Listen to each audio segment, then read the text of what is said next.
كشفت ضحى العريبي إثر ظهورها في برنامج فكرة سامي الفهري على قناة الحوار التونسي، علما وأنها أول مرة تظهر في تلفزة تونسية.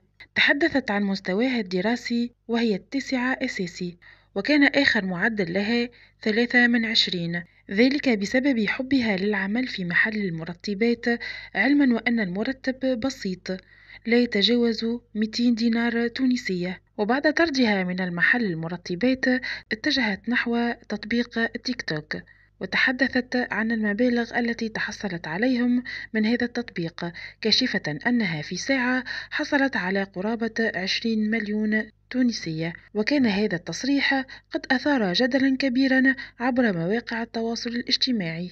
كما تحدثت عن تفاصيل من حياتها الشخصية، وأن ماكس حب حياتها التي وجدت فيه مواصفات فارس أحلامها وهو حبها الأول، وأن حبها لماكس زاد بعد الزواج.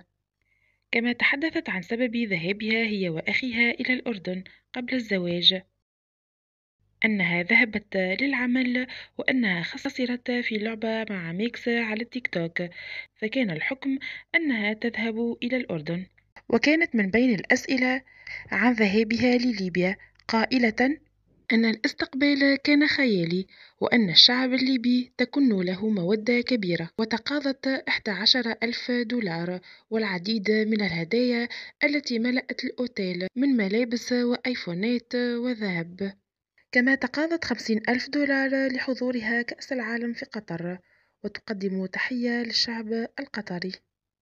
كنتم مع قناة فن ومشاهير. إذا أعجبك الفيديو اشترك في القناة واضغط على الجرس ليصلك كل جديد عن عالم الفن وأخبار المشاهير.